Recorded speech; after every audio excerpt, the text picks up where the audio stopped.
What's up everyone, it's Charles here to do a review of the Bandai CHOGOKIN Hello Kitty Shima, which is a repaint of the regular Hello Kitty Chogokin. The box has this eerie hypnotic look to it because the eyes have stripes in them. It's got a nice flat finish. It is different from the first box. The first box had some kind of weird kind of comic look to it. This is just strictly a matte finish box with some photography on back. Very cutesy, very pink, very red. Now why on earth do I have this? Well, the reason I have it because my wife is a big Hello Kitty fan and I love diecast robots, which this is. You'll see it's not a Hello Kitty that's made out of metal, it's actually a robot that Hello Kitty pilots. Now I did a review for the original one, which is this one right here, so I'm not going to go into full-blown detail with the repaint. If you want to see everything, you can check out the review on this. There should be a link in the description if I didn't forget. And yeah, so we're going to go ahead and open the box. Watch what happens to Hello Kitty's eyes as we pull the inner thing out. See, like I said, it's really hypnotic. Alright, pull that out. I don't know what kind of thing they were going for there, but it is really, really creepy actually. But here's the stripes that cause that effect. Again, CHOGOKIN Hello Kitty Shima. And if we take this off, you have the same exact thing you do with the other one, like I said. You get this little instruction booklet here, which is pink. And it's even got the instructions here in pink. Alright, same toy. Alright, but we're going to pull it out anyway and check it out. Because the differences here are obviously in color, so we're going to compare the two of them. Sorry about that.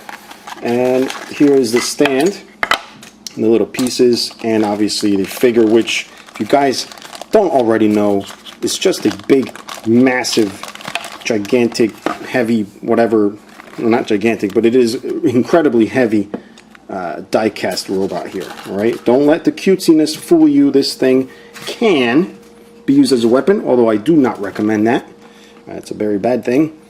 And you can attach, I'm not going to take off this plastic piece off the head here. I don't know if I have to rip it off or whatever. I'm just going to leave it there anyway, since it is there to protect the figure.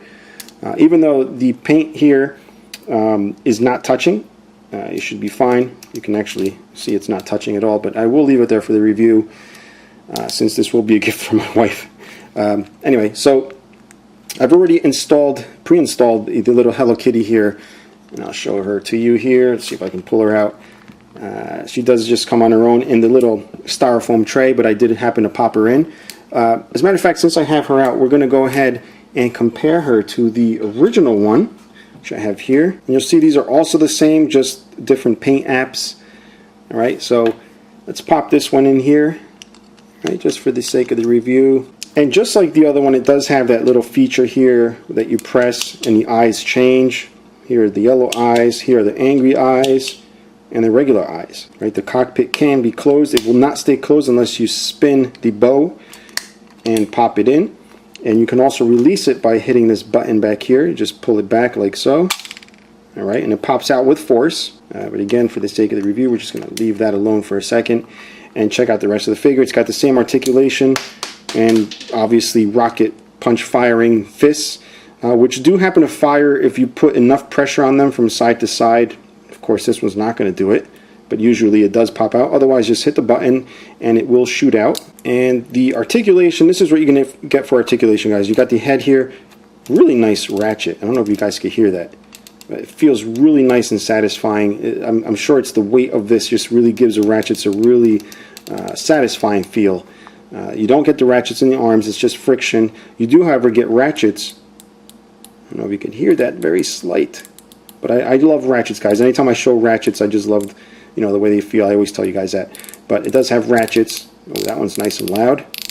Now, it wouldn't be a Rocket Punch Army review if I didn't lose something or scratch something. So I can't find her fist anywhere in this room. So yeah, this is going to be it, unfortunately, as depressing and frustrating as that is. So we're going to put this one together just so you guys can see the likenesses and differences. There's really not much aside from the paint. That's really, honestly, the only difference. It still has that same sit-down feature where it rolls, where you bring the tail down. The tail on this one's up like that. You know, you bring it down like that, sit her down, and then she's supposed to roll down the highway with her head turned like this, as they show in those little promo videos. So you can do the same thing with this one. You can also do the same flight feature with the the wings on the back, and also the swimming feature. Now, flight feature is just pretty much her bow on her back. What you need is to take this from the bottom of the stand. It's in there. There's a couple of stand pieces in there. You want this gray piece. You want to also pull out this little tab from the back, which I already did, and pop this on. Just have to move the tail out of the way. Pop it on like that. And then you want to take this piece, which has the two little pegs, pop that on, and then using these two little pegs, pop it on that. So there's a few pieces you have to attach to get that flight mode there, but it's a little messy and weird looking, but the overall effect is there. Obviously, just bring her head forward this way, like that. That's pretty much the same thing to do the little flippers on her feet. You want to take this off. You want to split this in half, like that, and split these in half, and then put these ends to make little flippers. Just put them together, and then the pegs that are on there, you're going to put on the bottom of the feet here to give her the flipper effect, which is something I already showed you guys in the review for the original. So if you want to see everything in full detail, please check that review out. But again, this was really just to show you guys color differences overall between these two. As far as pricing, this new one is pretty much the same price as the old one. If you're interested in getting it, guys, there's a link in the description below. Now, if you have any questions or comments, or if you know where the fist is, please let me know down there. Until next time, guys, bye-bye.